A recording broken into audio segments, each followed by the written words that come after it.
hitting the record.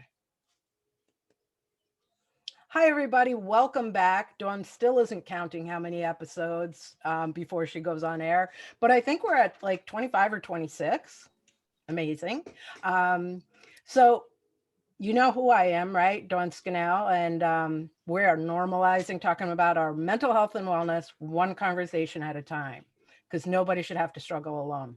Just shouldn't. And today we are here with Jennifer Huffman, and I'm going to allow her to introduce herself because we know who we are, right? Please introduce yourself, Jen. Hi. Like Dawn said, my name is Jen Hoffman. I am a probation and parole officer for the state of Vermont, but I actually live in New York, and I became involved with the American Foundation of Suicide Prevention, first as a volunteer in 2013 after my 19-year-old daughter, Aiden Berto, died by suicide. So my family and I got involved. We did a lot of the community walks that they offered. I was a board member for a while.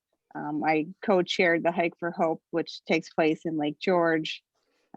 Just been as involved as I could be, because as suicide has impacted me before, like losing cousins and friends, but this was the first time that it was such a deep personal loss. I just felt like I needed to do something and be involved in some way. So it's been a real blessing for me, honestly. I can imagine. To be involved. Right. Like one of the best ways we can channel things is by doing things. Right. Yeah. I can't even imagine, because it's hard enough as a parent to lose a child in any way, shape, or form. Right. But talk to me a little bit about, because I imagine, I know what I would do. I know what a lot of my mom friends would do. How much did you beat yourself up? Oh, still beating myself up, if I'm being honest. I think I was just having this conversation with my boss this morning that, we lose people pass away in our life. And I think the thing that's significant to suicide is that there's so much, there's just, you question yourself constantly. What could I have done differently? What could I have said differently? How could I have handled the situation differently? Knowing what I know now, hindsight is 20/20. I know so much now that I think may have changed things, but you have to try not to go there, because you could park it and live there, and it'll swallow you. So there's just the guilt involved with suicide loss is it's probably the heaviest thing that, and I'm going to feel it for the rest of my life. Like, it's never, people say, well, you did your best, just try to move past it. You can't, because you're constantly thinking about things that could have been done differently. I do. Of course. And when people say those things, they really do mean well, but they're really saying it to comfort themselves. Right. Rather than you, when it comes right down to it. And that is not, please don't think I'm calling anybody out or saying that you're a bad person. It's just human nature, right? And they don't know what to say. So Correct. That's what they're saying to you. Correct. And also, as a mom, you're constantly reflecting on, I would imagine, I'm not going to put words in your mouth, but I imagine you're reflecting on what age she would be now, what she would be doing now, right? Like, It's not just the death of a daughter, it's a death of the future you saw for her, with her. Mm-hmm. Yeah. So you mourn the loss of her when she dies, and then you mourn the loss of the future that you're not going to get. So that's a whole different, that's probably going to be something that's there forever. Absolutely. Absolutely. I have 3 other children, so they are without a sister. There's nieces and nephews that aren't going to be born. There's grandchildren that aren't going to be born. Who knows what she would have been? She was just kind of starting to come into her own at 19. Who knows who she would have been, what she would have become, who she would have married, if she would have married. it's all of the guessing in the morning and the loss of what will never happen. Right. So like I can only equate it like my son he just turned 32. My mom died at 61. I'm 60. Right. So I've got that Right. hanging over my head. Right. I feel Yeah. like, I'm a ticking time bomb. If I just make it past 61, I'll be okay. Anything can happen after that. But Right. that's the way our psyche works. But I had my son at 27 years old. My mom had me at 27. So you see the parallels there. Right. So now Yeah. I've reached the point where after 61, I'm going to be looking at my son and what's going on in his life. And from the perspective of not just me, but of my mom and how much she missed out on watching me grow. Right. Because you talk about growing, you don't know what somebody's going to become. I'll be 60 and I'm not done.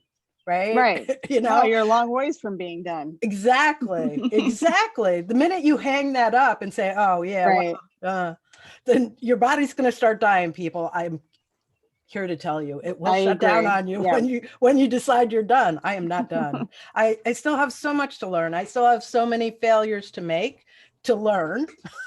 Right. I mean, I'm just constantly failing up and I'm okay with that. So your other children, talk to me about that. Yeah. So Cassidy was 15 when Aiden passed and Cole was 9. So telling them was hard.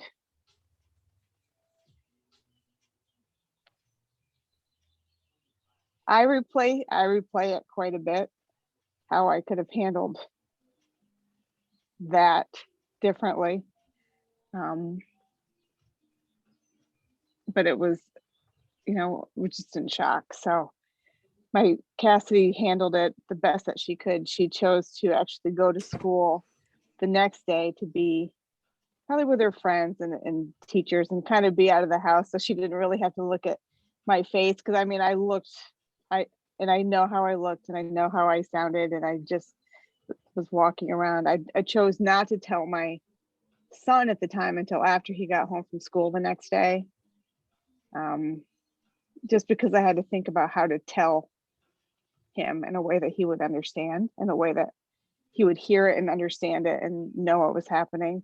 I actually woke Cassidy up in the middle of the night to tell her. I don't know if that's what I should have done, but that's what I did. You were doing the best that you could at that time. We don't have a playbook for this. You just kind of, you go into autopilot and you do what I just knew that I needed to tell them. Cole understood more than I thought that he did. So it kind of just shows that even when you think you're trying to keep things maybe under wraps, because Aiden had been struggling for a long time. The other kids know and they're picking up and they're aware of what's going on. So he asked questions. I kind of just explained it to him in a way that she was struggling with some things in her brain and she was sick and she was trying to get better and she couldn't get better. And she died. And he actually asked me if she killed herself, which was a surprise. He was 9. Yeah. And I asked him how he knew what that meant. And he actually said it was from a video game. I was like, well, I'm going to have to made a mental note to be like, let's not play that game anymore. But he had a lot of questions. He was very nervous for a long time and had a lot of anxiety about leaving the house, about leaving my side. He was worried that I was going to die. He was worried that his other sister was going to die. He just didn't understand. So he had to go through things that he needed to go through that that he could understand the best that he could. Cassidy probably acted out a little bit. She had some anger. She was frustrated. But 15 is a very chaotic age. Right. Anyway, right? She was fortunate that she had some people at school. She had this wonderful special ed teacher who really kind of took her under her wing and just kind of carried her throughout the rest of high school in the way that she needed to be, like supported and heard and validated. And she had that with this teacher at school. So both of my kids were very blessed in the fact that the schools were supportive to a point. There was one issue that I had with somebody at my son's school, which surprised me because I wanted him to join a group for kids who've experienced loss. And it could have been loss through divorce, loss through death, just loss. And they were, the little kids, 4th grade. And the guidance counselor called me and wasn't comfortable with Cole joining the group because of the nature of his loss. She felt that he needed, like, it wasn't an appropriate group and that he would have needed more like individual specialized support from a therapist. And I said, loss is loss at this point. Like, he lost his sister. He needs to be able to talk about it with his friends if he feels the need to talk about it. I want him to be supported in school. He is not a kid right now who's going to open up in therapy to a stranger. It's just not who he is. Not who he was, and definitely not who he is now. And we kind of went round and round about it. She just wasn't comfortable. So I remember I was standing in my office at the time, and this was all very raw and fresh and new. And I stood up, and I'm sure I made an epic scene on the phone. And I basically called her out on the fact, like, do you not want him in the group because you're not comfortable talking about suicide loss? Is this more your issue than it is his issue? And if that's the case, then you need to figure it out, because he's not the only kid who's lost someone to suicide. He may be the first kid that you've talked to that lost someone to suicide. But as a counselor, you're going to need to get comfortable with that. Right? Because like we're talking about normalizing these conversations. Right. What a gift his loss would have been to the group going forward. Like, they would have some form of reference for what that looks like in one of their peers. Right. Because I don't know what the statistics are about, how many of us get touched by that over the course of our lifetime. But you're right. Like, I in my head while you're telling the story, I'm like, oh, she is completely scared to death of this subject. Right. And I definitely lost my shit on that counselor. I was like, my staff were coming in at the time and they're like, are you okay? And I was like, and I didn't even address. I was just so angry that I actually had to justify why my son needed to be in a group with his peers to talk about just losing his sister. That's, he didn't even necessarily need to get into how he lost his sister, but just that he lost his sister.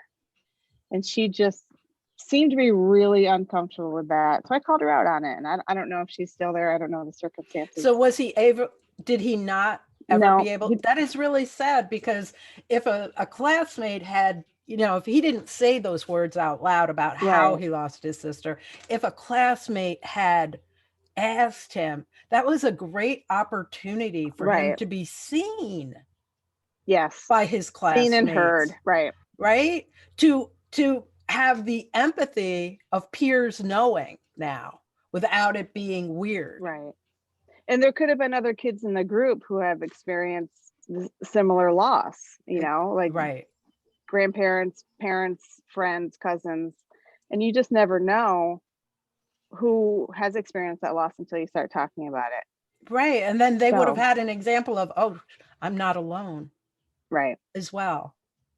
So that wasn't happening in 2013, but I'd like to think that maybe there's been some progress in the schools.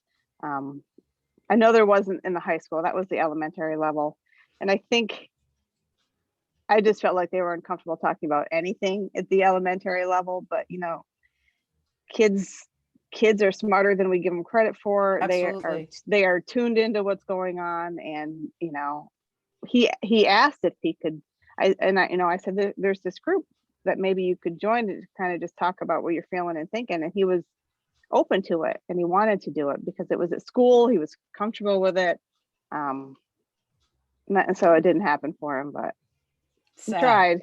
Yeah. Yeah. Yeah. And the more conversations that I have with people, it is remarkable how behind in so many things that we Yeah. are about normalizing.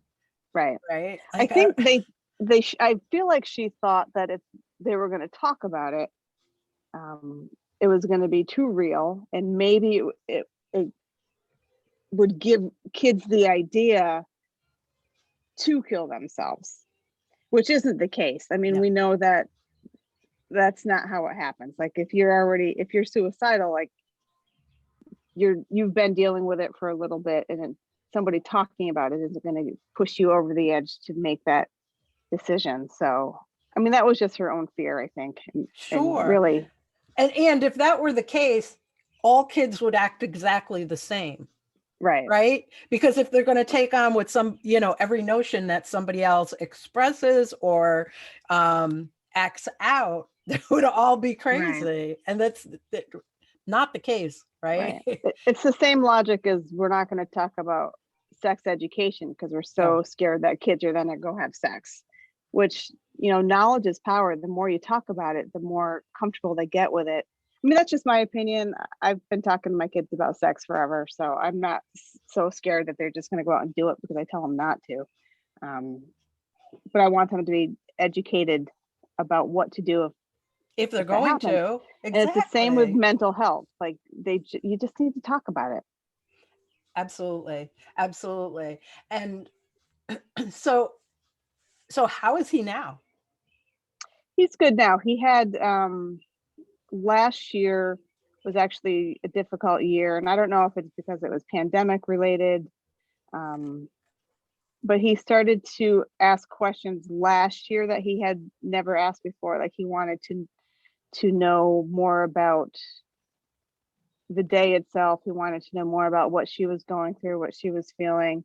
Um, so we had a lot of questions, and I had to answer them because I've always been honest with my kids about that.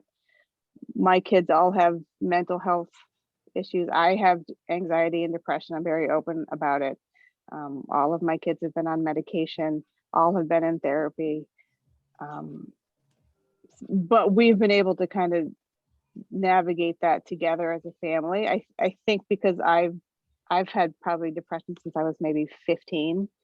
Wasn't really talked about back then. I mean, I'm, late 80s, early 90s. We just kind of suck it up and go about our day. But um, it's always been a part of me. And so it's, I don't know. I don't know if you pass it on to your kids or I don't know how that works, but It, it's it, there. yeah, it's interesting because like my son's father walked out when he was like your son's age when his sister died. And I went into a deep clinical depression. And Yeah. when I went to the psychiatrist and filled out all the, checked all the boxes and answered all the questions to find, so they could find out where I was at, after he looked at it, the one thing he said was, you are in a situational deep clinical depression, right? Explained the whole chemical imbalance. And he said, if I had to judge by your answers in this paperwork, I would say that you've been dealing with dysthymia your entire life. And I was like, what is Right. that? And all That's it a big is, word. right? I was like, I'd never heard it before. I'm like, oh, I'm dying. Yay. But he's like, no, it's just a low grade depression. Yeah. And it usually starts at a very young age, and it can either be biological through genetics, or it can be situational through trauma. And I said, Right. oh, well, take your pick, right? Because Right. right when I started going into that deep clinical depression and wondering why I am like this, my mind brought me back to remembering times where my mother was taking a bath and I could hear her crying. Right.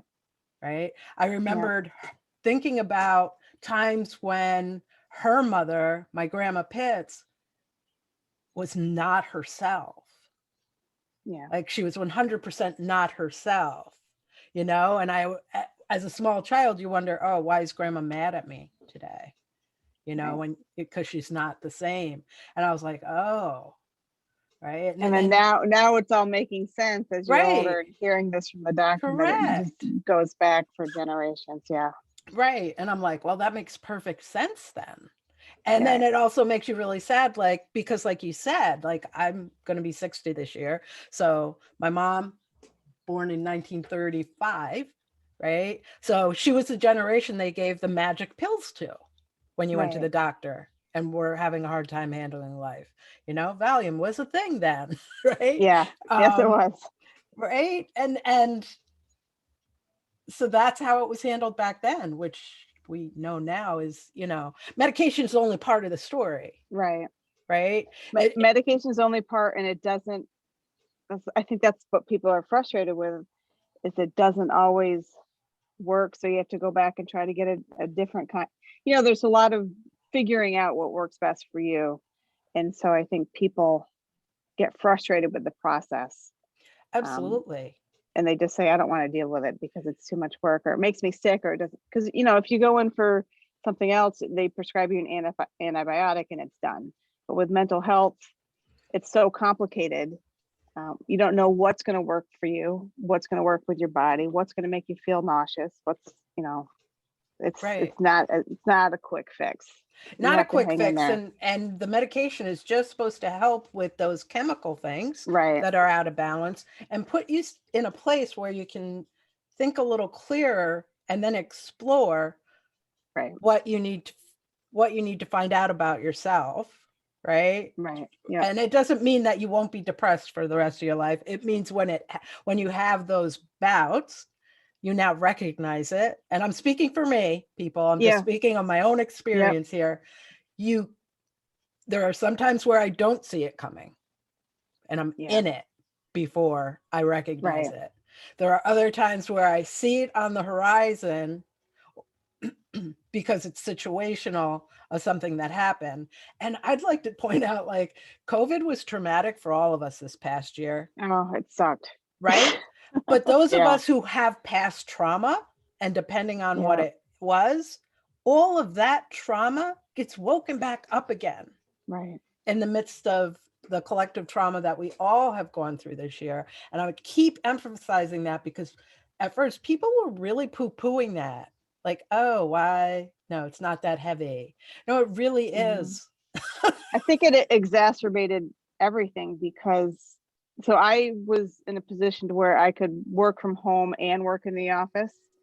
So I was fortunate in that sense, but like because everything around me slowed down, um, it forces you to think, and it forces you to kind of go places where maybe you didn't have time to go before, or you were so busy with work and life and kids and chores and all the crap that we have to do as people, just being an adult. You don't have time to really kind of sit and think about things or remember traumas. But when the world around you is quiet and you're in a pandemic and you're quarantining and you're isolating, it's almost like you're forced to think about things and relive things and experience things. So it's been it was a difficult year, but we're coming through. It's Absolutely. And I hope it's almost over. oh, yes. Jesus. Yes, I get my second shot a week from yesterday. Yeah, good. Yeah. Um but yeah, and I feel like what you're describing, those past traumas, it's like we've slowed down enough that they can finally catch back up to us, Right. right? Like, oh, Blessing and a curse. Blessing and a yeah. curse for sure. Yeah. Um so And that's the yeah. thing with anxiety in general. So I have both, and I have was diagnosed with PTSD as well after Aiden died. But anxiety in general, like you could be having a perfectly good day, and then all of a sudden you're feeling anxious and you don't know why. Your body's reacting to something. You don't know what. Um, so trying to figure out what it is, trying to kind of, I've developed coping skills. I'm 47, so I've developed coping skills that have worked with for me over the years, but maybe they didn't work as well like the past year. So I had to figure out some new ways to calm me down a little bit. I'm very fortunate that I have a really good core group of people that I can talk to if I need to. I've never felt alone. Sometimes I choose to be alone just because I'm Right. more of an introvert and I need to like recharge my energy. But it's just my anxiety has been at bay for a long time. This past year definitely brought it back. Definitely. And it sneaks right up on you. Yeah. And you have to just tell yourself, I tell myself, this is what I do. I talk to myself a little bit. I say, you're fine. This is what you're anxious about. You're going to be fine. And I talk to myself. I'll talk to the dog, If the dog answers, that's a different story, but she hasn't answered so far. But this past year is almost like a relearning of what works for me, what's going to work differently for me. Because I was also in the house with just my son. It's his senior year in high school. So he had a shit ton of anxiety about that. What's this year going to look like? Am I going to school? Am I not going to school? What does the next year look like? What does the next year look like? Very isolated. So I think that people who don't do well isolated, and we're people. So we like to be in contact, touch, speak to people, just be around people. So because we've been forced to isolate, it really makes you take a deeper look at who you are, who the people in your life are, what's working, what's not working. Because I would do my therapy virtually, which I did. It's not great for me. I'm more of an in-person. I need to see your expression. I need to feed off your expression. And the energy in the room. And the energy in the room. And, but I did my therapy online. It was different. I'm not knocking it because I think just having any type of contact with somebody else was a good thing. But we just had to figure things, all of us had to figure things out this year. It was hard. It was very hard. It was very hard because we're all different, right? And Yeah. so we're bumping up against what we need and trying to figure it out. And Right. a lot of times that bump up, and I'll speak from personal experience again, like my husband is one of 7 children, right? So there's 7 of these wonderful, crazy people, and mom and pa are still with us too. And when it all happened, the main focus was keep mom and pa alive, right? Right. And then as time wore on, we're like, God, we miss all these crazy people and getting together because every holiday was at mom and pa's. So there's 7 siblings and Chris is right smack in the middle of them. Right. So there's 3 older siblings. So you're talking about not just the siblings, we're talking about their children and now grandchildren and now great grandchildren. And all of that was gone. And you're like, oh, after a few months, you're like, come on, everybody, let's Zoom. And some people were like, yeah. And other people were like, yeah, we're not doing that. And we're like, what the hell's a Zoom?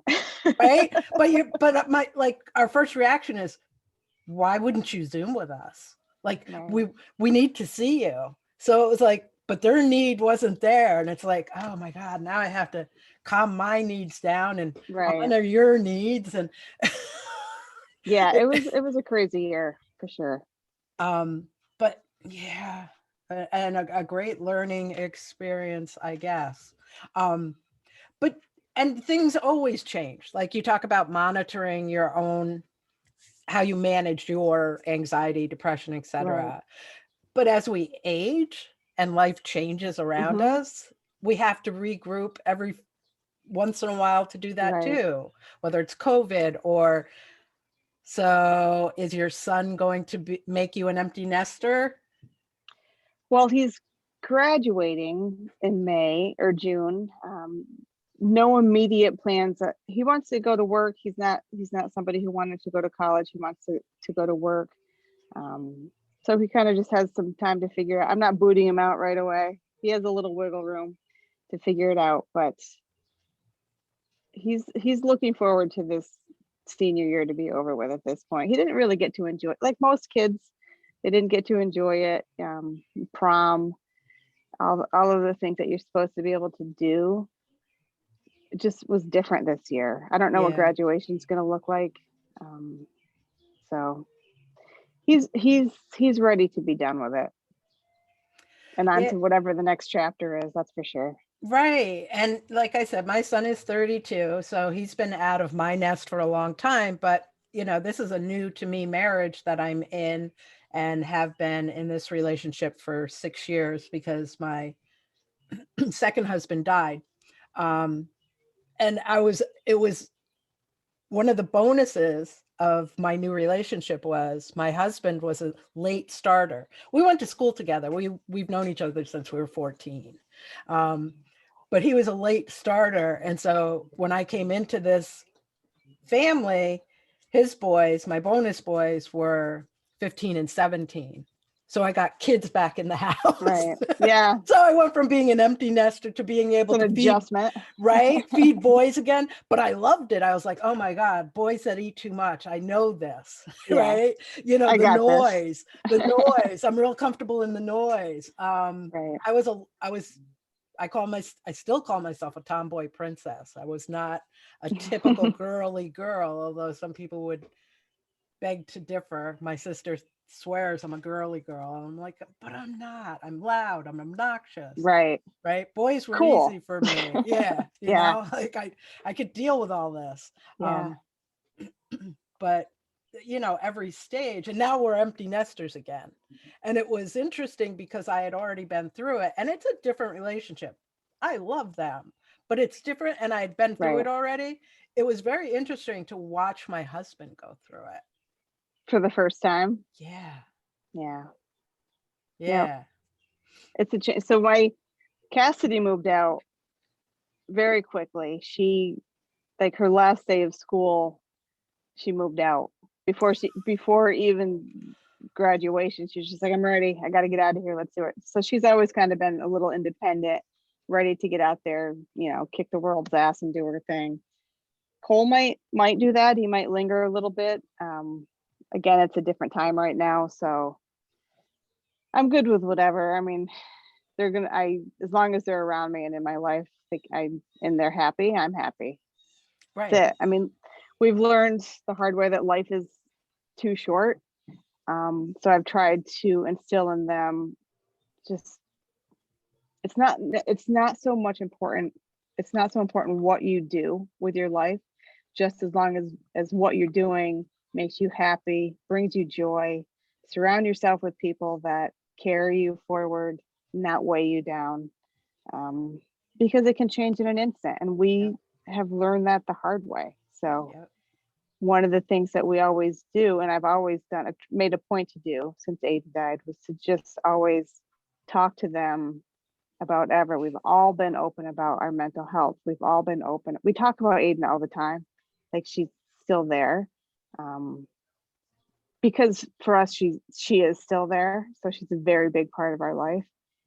So we kind of, my kids and I, really helped each other get through that. And I think as a result of that, they're just going to be better people. They're going to be empathetic people. They're going to be people who care about what their friends are going through. And I see it all the time. They care about what their friends are going through. They're careful with their words. They will apologize if it's something that they need to apologize for. And what more can you ask for as a parent is that your kids can see and be the best versions of themselves that they can be. Absolutely. And the whole, you never know what somebody else is going through. So be kind. Right. Be the friend that you would want to have, and be the friend that you needed to have. And my kids are those young adults, so I'm very happy and pretty proud of them for that. So right. I just had a conversation with my son this week, which ended with, buddy, we know one thing, and that time is all we have, but we don't know how much we have of it. Right. So Very true. because he's really frustrated with like overall the world right now, right? Not just what's happening in his life, Right. but it's all translated much larger than that. And I said, you just need to hold the perspective, like where you can find the time to do it, take a break. He's like, I don't have time for a vacation. I said, I'm not talking about a vacation. I'm talking about putting Marissa in the car, grabbing the dog, packing a cooler, go to the top of a hill Yep. somewhere, go to the water Yep. somewhere. We have a couple of rivers, lots of lakes, Yep. and just taking time to get out of and out Yep. from under and remember how many wondrous things and how great this world is. Look And out at the yeah. horizon and And truly remember. live in the moment. Right, Just live in the moment. right, right. And I thought I'd get another smart answer, but he was like, yeah, you're right. I should do that. Thank you. Because, Yeah. at 9, 10 years old, his father walked out on us. And then we Yeah. found this great guy who modeled a completely different version of what a man is, right? Right. Yep. And then he was gone. Diagnosis to death was 8 weeks, right? It was fast, it was furious. My son was 25 and he was so angry. He was Right. so angry.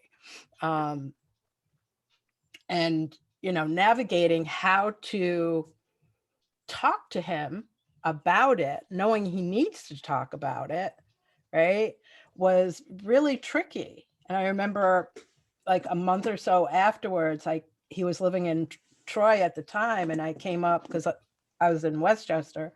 I came up and spent some time with him, and we were out to dinner, and I said, tell me one thing, just one thing. Don't overthink it. Don't think there's not a right or a wrong answer. If you're not comfortable with the question, just say so. But one thing that Marty taught you. I had this big heavy sigh and I'm like, yep, I pushed way too far. And after a few seconds, he goes, selflessness, man.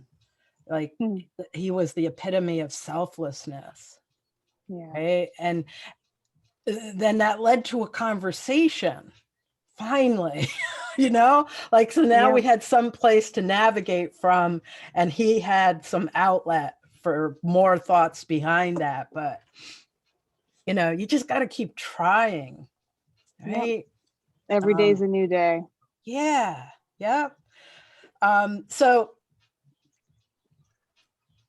your work, your volunteer work, what is that still bringing into your life, and how is that evolving for you? Because it's been some time now. Yeah, it's been, I was heavily involved in the beginning. I think because I needed to be, it kept me busy and it kept me focused. So the American Foundation of Suicide Prevention has chapters in every state, and New York has several because it's such a large state. So I was part of the Capital Region chapter. The very first thing that I participated in was the Capital Region Walk for Rita, which happens every fall. And I think that first year, my team raised over $13,000, which was pretty cool. And so I've done that walk every year. I've done the overnight walk, which is the AFSP's biggest fundraiser, which takes place in 2 cities every year. The last couple of years, they've had to be virtual because of COVID, so we weren't able to participate in that. But I've walked in Boston and in Philadelphia and Washington, D.C. and San Francisco. And that's like 16 to 18 miles overnight. And the message behind that is out of the darkness and into the light, which is why you start at nighttime and you walk into the new day of the light. Physically demanding, emotionally demanding, but that's the event that I look forward to most. I do that with Aiden's stepmother. She and I are partner up on that. Little disappointed that we can't do it again this year because of COVID, but it's virtual, so we'll kind of do our own thing. I was a board member for a few years as well. I was doing some trainings for, I don't remember the name of the training right off the top of my head, but I did a couple of trainings for parents. Talk Saves Lives, that was the name of the training. And so AFSP does trainings for schools and for parents and for communities. I did a few of those. I was the co-chair for the Hike for Hope, which happens every spring in Lake George. So that was, it's a lot of work, but it's worth it, because when you go to these events and you see people, and you wear, I don't know if you're familiar with the American Foundation of Suicide Prevention, but you wear beads, and the color of the beads represents your loss. So like white beads represents a parent who lost a child. So you see people who are wearing white beads, and you know why they're there and who they lost, and the connections that you can make. It can make you feel so that you're not alone. Because if you go to your first event, there can be a lot of people and you can feel completely overwhelmed.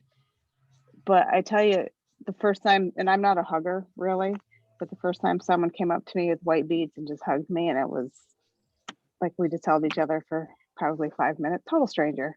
No, but that's beautiful. Yep, That's the way yep. it can be communicated. Right. So it's been, I would say that it definitely saved me. Right. So that's why, I mean, I stay involved to give back to, like, I'm always going to be on my grief journey. It's never freaking grief. It'd be awesome if there was like a start point and an end point. Right. And that's just not the case. Nope. It's going to be the rest of my life. Right. So when we can find someone who's there for the first time, and you can almost kind of see the look in their face, that they're overwhelmed, they're scared, maybe they want to leave, but they feel relaxed because they then don't feel so alone, and they hear the stories of other people, and they hear the stories of other losses. Maybe, just maybe, they then feel better. And if they're feeling shame, because there's so much shame and stigma with mental health loss and suicide, absolutely, which is unfortunate, but it's just there. I don't feel shame. I mean, because my daughter is so much more than the method of her death. She had this amazing life and lived 19 years, and she was a photographer, and she was into art, and she loved music, and she had hair every color. She shaved her head bald one day. So I don't associate her with her method of death. I associate her with my daughter, who I was blessed to raise for 19 years, and who died. It was a preventable death, but in the moment, that wasn't the case. So there's no shame. My family and I feel no shame. I talk about her openly and honestly, to anybody who has any questions, or to anybody who will listen, just because I think, because that's how it used to be. You would see an obituary maybe, and you'd be like, so and so died unexpectedly, because they didn't want to put in how they died. And I've seen more obituaries now where parents are talking about, they lost their battle to depression, which I wish that I had done, but in the moment, when you're sitting across the table from the funeral home director, like, you hate his fucking guts. You know what I mean? Like, he's the worst person on just do whatever I need to do to get out of here. I don't care. But you see the change happening, and you see the process changing a little bit. And I'm so encouraged by that. Yeah, destigmatizing it a bit. Right. And actually, it's got to be empowering for the parents, because now it's just out there and they don't have to worry about, right? Like, rip the damn Band-Aid off. This is what happened. This is our reality. Right. It's not what we chose. It's not what we chose, but this is what happened. And I'm not any less proud of her than I am my other children. So, like, I knew what she went through. I knew what she was experiencing. I knew how hard she fought. And I know that people who are suicidal or feeling suicidal, they don't want to die. Right. They don't want to be in pain, Right. right? And chances are they've been feeling that way for a very long time. And if you've been suicidal or been in that dark place, it's exhausting. It's physically exhausting. It's mentally exhausting. You're tired. You don't feel good. And you want that to stop. It's you think you're a burden to your family. Correct. Your mind isn't working with you in the way that it needs to work. Um, so that's what we need to, that's the point we need to drive home. You are not a burden. If you're suicidal, you're not a burden to your family. It does get better. It doesn't get better overnight. And it takes time and, you know, energy and the commitment. And it's hard. It's hard work, but it does get better, and I And know that's easier said than done, of because course. when you're in it, you can't think about any of the positives. Right. You're just exhausted. Right. And that's why the rest of us need to be on board, right? Right. Because if you're of the thought of, that because people still think this. I don't think it's as blanketly common as it used to be. Like, suicide is the most selfish thing somebody Yeah, I can do. hate that statement. Right? Like, I oh hate man, it. could you spend 5 seconds Right. in their brain space? You would Right. change your mind. Um, but if people still feel that way and people don't, there's still a lot of people who don't think like anxiety is valid.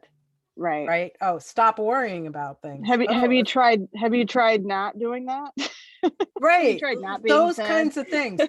But Right. what you need to know is if you are living under your roof saying those things and there's other Right. people in your household who are dealing with things that are bigger than they can handle on Right. their own, you are not the person that they're going to come to. Right. And maybe they don't have anybody else on the outside either. Now you've cut off all their avenues of reaching Right. out. Is that really who you want to be? Is that really what you want for them? Right. You just We need to be a good person. You got to be a right, kind person and right. be And it's there. it's oh, it's even okay that you don't understand what they're You going don't through. have to understand. You No, just but have to you be have to kind. and you have to Right. understand that what they're going through is valid and Right. real in their Yeah. life at this time. And put out your hand, people. Put out your Right. hand, because you never know. And like we've said several times here, we don't know what anybody's going through. Right. That what seems like the checkout girl who's not paying any attention to us, not meeting our eye, and just doing her job. You have no idea. Like, Right. did she have to leave her small, tiny child with somebody she's not really cool with to come to work? Because if she doesn't come to work, she's going to lose that job. Somebody sick at home. Right. So many things, such a laundry list. Like, can we give people a little bit of grace? Right. And we've all been through, everybody's been through stuff. We probably all have childhood traumas. We probably all have other just crap that we've been through. It doesn't give you the right to be a shitty human being to somebody else. Right. Right. Right. So because you don't know what somebody else is going through or what they've been through, just be open to whatever they have to say. Like, it's not your job to fix them, but it's your job to be supportive when they come. And if they just need your ear, or if you see somebody who is struggling with something, just see if they're doing okay. Just, hey, I walked by, I saw you look like you needed to talk. Are you okay? The check-ins that my people have done for me in the past, 7, 8 years, I think mean more to me than they even realize. So, because I'm not necessarily one who's going to go out of my way to talk to somebody about my feelings, but when somebody makes a point to just, hey, I just wanted to check in, or they shoot me a text or shoot me a message, or even just stopping in my office, that's telling me that they care. That's telling me that it's okay to talk, that I'm in a safe space. And it makes me feel so much better. And it's like they just kind of know when I need it. So Right. Right. good. Because, yeah, regardless of what we think we're projecting out there, it's written all Right. over our body language, really, Right. that thick stuff. So my work besides this is I'm a coach, I guess, but really what I love to work with is resilience. And the thing you talked about is the one, I talk about self-love, gratitude, mindfulness. I hate to be in the middle of a conversation and lose my train of thought. Oh, mental and physical wellness and well-being. But the thing that I always say, and I say this is the most important thing, and I cannot emphasize this enough, which is your sacred support circle. You Right. have not called it that, but you've referenced that a couple of They're times in just this. my people. Your people, Yeah. right? Because we think we have all these friends because we're on the Facebook and the Instagram, and those are, those numbers, not those Right. numbers. It's the ones that you can call at 3 o'clock in the Right. morning when your brain doesn't want to shut down. The people who will answer the phone because it's you Right. calling at 3 o'clock in And, the and morning. even if it's been a year since you've spoken with them, if you call them at no matter what the time and they answer the phone, those are the people that you need, and those are the people that you need to be for Right. somebody else. Right. And if you're not clear on who those people are, take some time to sort that out Right. so that you Right. know who it is you're turning to when you need to. Like that is the sweet stuff. Yep. Is there anything you want to say that hasn't already been said? Something you want to leave people with as we wrap up? I think that for me, one of the things that I've tried to, one of the type of person I've tried to become is I try to look at my blessings. And which is weird to say because I've always kind of been, my family will joke and say that I'm such a pessimistic person. And I just say I'm a realist, but that's what realists say when they're being pessimistic. So I think the biggest blessing that we've had from losing Aiden is that is my daughter Denver. So she was one of Aiden's best friends, and she didn't have people. She kind of had a rough start to life. And long story short, a couple of years ago, I adopted her as an adult. I love this so be- much. because I always kind of called her my bonus daughter anyway. And so I just wanted to make it official because she brought something to my life and she brought something to Cassidy and Cole's life. And I think we brought something to hers, and I just wanted to make it official. So she is my daughter. So I have Cassidy, Cole, Denver, and Denver's wife, Ginger. Oh, So because I have these core group of kids, my family, who know Aiden, who loved Aiden, who experienced the joy of Aiden and the loss of Aiden, I'm so blessed to have them. So that's my takeaway. Look for your blessings. absolutely. Absolutely. They're there. I want to thank you so much for not just taking the time to have this interview with me, but for being so open, so honest, and Thank you. so ready to help others, because that's really what this is about, right? Right.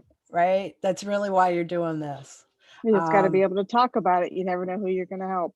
Exactly. And that's how I feel about every conversation, every interview I do. If there's just one person that it nails on who needed it today, then we win, right? So how can Right. you help us overall with our mission of mental wellness and health and normalizing these conversations? Super easy, doesn't cost you a penny. Subscribe to my YouTube channel so that more people will see these. Share the videos so more people can see them and hear the messages. My podcast, Where the Audio Lives, subscribe there and share those, because you never know who in your feed needs to hear this today, tomorrow, the next day. those are the things you can do. Don't cost you a dime. Don't even take a lot of your time. And I just rhymed. Again, thank you so much, Jennifer. Yeah. Thank you. This is my emotion. My thermometer. We talked about some Yeah. deep, heavy stuff. Yeah. Have a really great rest of your day. Hug all your babies for me. I will. All right. Thank you. Thank you. Take care. Bye.